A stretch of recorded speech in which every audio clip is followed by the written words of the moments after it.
Hi everyone, welcome to today's video. My name's Stephanie and today I'm going to be showing you my spring favorites for 2024. I'm so excited to share this wheel and this year's picks with you. As you might know, I'm a big seasonal wearer and I just really enjoy going through my collection and picking out shades that I am so excited to wear for the upcoming season. So without further ado, let me show you my spring favorites. The first polish I have is Dimension Nails Vanilla Almond Milk, and this came out last year as a part of a whole pastel milky jelly kind of line, and I really love the whole collection. You're gonna see a couple of them in here. I know having a milky white might be controversial to some people, but I just absolutely love having a super soft, elegant white mani. It just feels like such a refreshing palette cleanser, especially coming out of the winter season, and I especially love this shade because it just has such a flawless formula. It self-levels so beautifully. Next, I have Dimension Nails Strawberry Soy Milk from that same Milky Shears collection. This is obviously the pink one. I know seeing it side by side next to the white, especially on the first coat here, doesn't look like much, but there is a noticeable difference when you see them on the nail. I'm always going to be a fan of a sheer milky pink, and I just love how this one is a little bit more buildable, where you do have the versatility of wearing it in one coat for just a sheer natural nail kind of look, or building it up in 2 or 3 coats for a your nails but better kind of mani. It just is so clean, so refreshing, and so elegant with this baby pink color. Next, I have Mooncat's Aphrodisiac from last year's Goddess Complex collection, and this was easily one of my favorite Mooncat collections ever. You might know there are some other polishes from that collection that I absolutely love, but I wanted to include this one for my spring favorites just because I feel like I haven't given it enough love. Aphrodisiac is a beautiful baby pink crelly base that is packed with this vibrant blue to purple shifting shimmer, as well as a dainty hollow sparkle, and if you watched my favorite shimmer video, you know I just love the specific type of formula or finish. I think it is just so whimsical, so dainty. This color especially just feels so feminine to me, so I just love it for the early spring vibes. Next, I have Polish for Days Elektra, and this I believe came out in last year's summer Day Glow collection, if I'm remembering the name correctly, but it is this super beautiful lilac purple base color that is just packed with this fiery orange to red shifting shimmer. If you watched a couple of my haul videos last year, you know that I have been loving this color combination in polishes, and this one especially with the more jelly sheer base just feels a little bit more magical and ethereal for spring.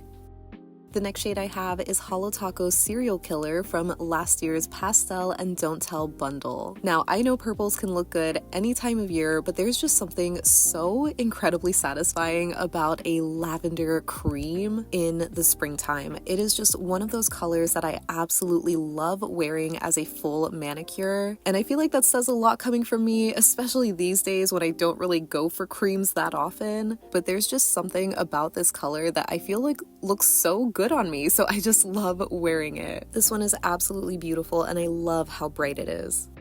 No surprise, I have to include another super shimmery, ethereal purple. This one is Pahlish's Salvador Dalí, which was a Polish pickup exclusive from a couple of months ago. As you saw in the bottle, it has a really beautiful light purple jelly base color with this really stunning orange to gold to green shifting shimmer. As you might know, I am just such a sucker for super ethereal shades like this that give me total fairy vibes. I don't know if this one necessarily would be considered a multi-chrome, but I absolutely love the color shifts in this. It is just so magical.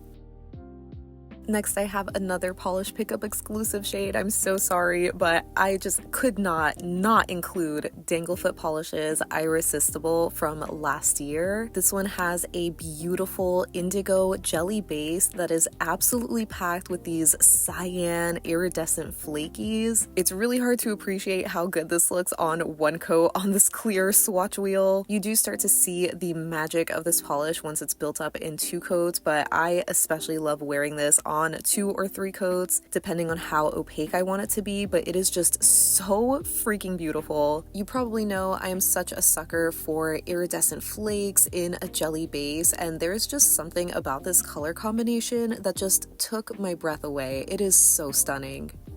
Next up I have Cirque Colors XX, and this is a colorful, metallic, holographic glitter topper that I'm pretty sure is made up of 20 different types of glitters, so it is just super fun. And honestly, I feel like this one kind of reminds me of KB Shimmer's Hexy Bikini, which you know I absolutely love, but having this as like a more sparse glitter topper I feel like makes it a little bit more suitable for spring. I feel like this would be especially cute in a milky jelly sandwich.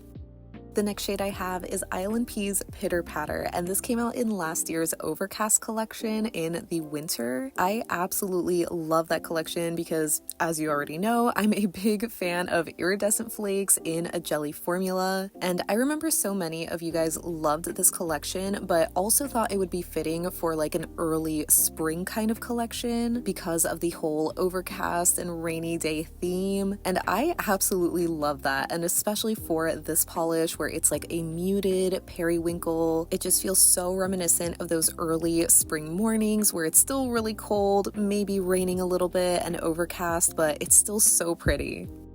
The next polish I have is Ave Jeannie, and this came out in last year's Spring Equinox collection. You might also remember it from my favorite periwinkles video. It is just one of the most daintiest, whimsical, elegant shades of soft, powdery periwinkle or cornflower blue, depending on how you would describe it, but I just absolutely love this one so much. This is definitely another one of those shades that I could never get tired of wearing as a full manicure. It is just so beautiful. If you love periwinkles, you need this polish. The next shade I have is Mooncat's Sabertooth, and this came out in the Pretty Prehistoric collection last summer. This one is a magical baby blue crelly base with this super bright aqua shimmer. There's this really soft, almost powderiness to the base color itself, where I guess it could lean a little bit like a cornflower. Either way you describe it, it is just absolutely beautiful. It gives me total Cinderella vibes.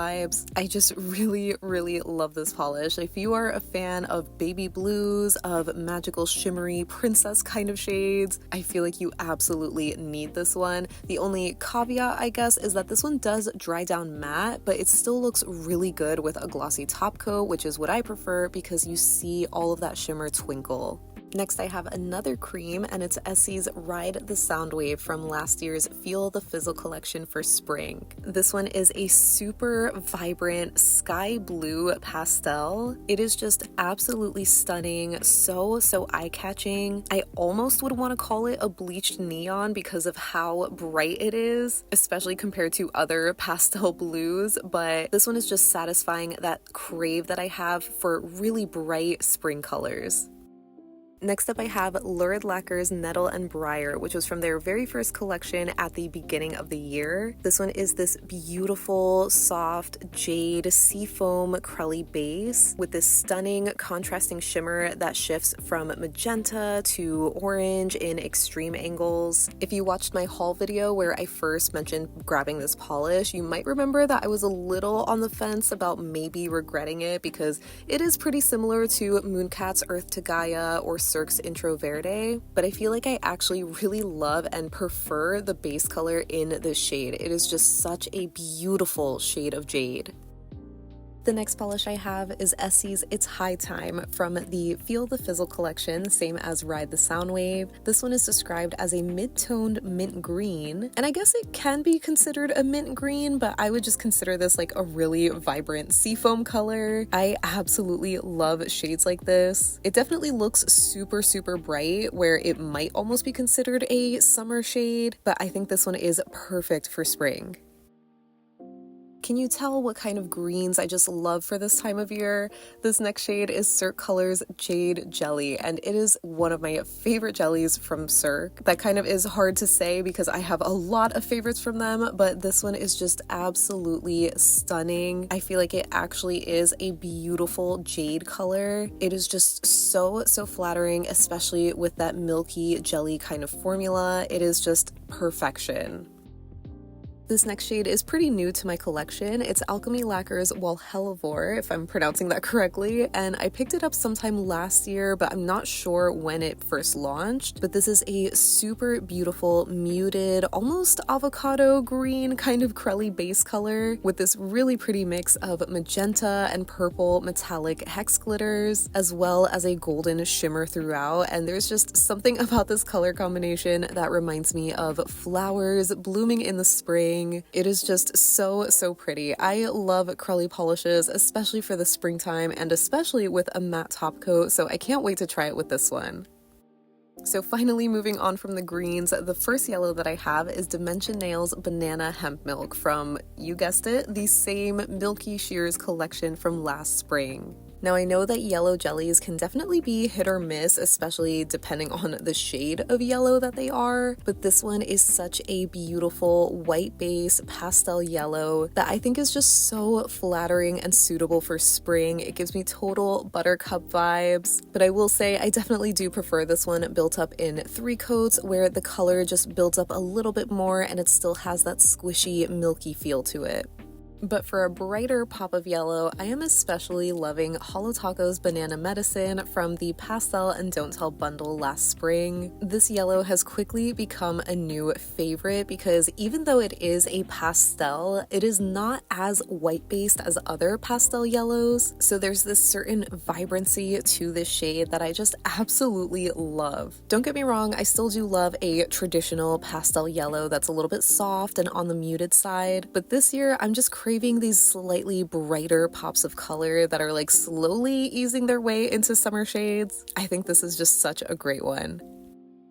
In a similar vein, I have Morgan Taylor's Sunny Days Ahead from the most recent Lace is More spring collection. This one, interestingly enough, was also kind of described as a yellow polish, but it's definitely more on like the creamsicle side. As you saw in the bottle, it looks really orange, but then when compared to other oranges, it looks really yellow, so it's definitely a bit of a chameleon shade, but I still really like this color. I think it is just so pretty, so bright and fun, especially as the weather gets warmer. The formula is a little tricky though, so this one does need 3 coats. And the last polish that I have is another glitter topper that sadly isn't around anymore. This was Cirque Colors Chrysalis, which was one of their Do Good polishes from last year. It is this super cute and fun, colorful, matte glitter topper that has some pops of holographic glitters in an assortment of shapes like circles and hexes, squares, butterflies, which are easily the cutest part of this glitter topper. I know chunky glitters like this are not for everybody, but I definitely am such a fan of them. I think they're so fun, especially for the warmer months. And here is a look at my completed swatch wheel for the spring season. I am so in love with this color palette. I feel like I have a pretty good mix of shimmers and flakies and creams. And color-wise, I feel like I'm leaning a lot into the cooler side of the color wheel with the blues and greens especially. If I had more room, I would have included a few other purples as well. I just love these specific shades for the spring season. And as you know, I definitely love my ethereal, shimmery kind of shades, but I still am really gravitating towards the brighter pops of color, which I went for with the creams this year. And overall, I'm just really loving how this wheel looks. So here it is a little bit more zoomed out. I think it looks absolutely beautiful. This just makes me so happy to look at, and I'm just so excited to wear these shades this season. And of course, I have to show this wheel next to my spring favorites from last year, and they are surprisingly similar. It might be hard to believe, but I didn't repeat any shades from last year, and overall, I thought that this year's was going to be a little bit brighter than last year's, but there still is a pretty even mix of shimmers and creams, so, you know, I just have a type, and I'm still really happy with the 2.0 version of my spring favorites. So that wraps up my 2024 spring favorites. So here's another look at my swatch wheel because I just absolutely love it. I think it is so pretty. As always, I can't wait to hear what you think of this year's picks, especially in comparison to last year's, because I know they are kind of similar, but I still think this year's picks are a little bit brighter. I don't know if it's because the weather has just been so nice this past week where it's been like almost 70 degrees. And so I'm already enjoying the warmer weather, but I'm still gonna be into the soft, kind of muted spring shades, but with more pops of color. So make sure to let me know if you have a preference between this year's or last year's favorites. And of course, let me know what you plan on wearing this season. I'd also love to know how you feel about the recent spring collections, because if it wasn't obvious, I feel like a lot of my picks this year were really from last year. We have gotten a handful of spring collections so far, and to be completely honest, I'm not really feeling a lot of them. So it was kind of nice to just shop my stash and pick out some shades that came out last year that I didn't give enough love to. Obviously, a lot of those releases still hold up, and so I'm really excited to wear them this year. Make sure to leave me any and all thoughts that you have down below so we can chat about it. But thank you so much for hanging out with me today. I hope you have a great rest of your day, and I'll see you in the next one. Bye!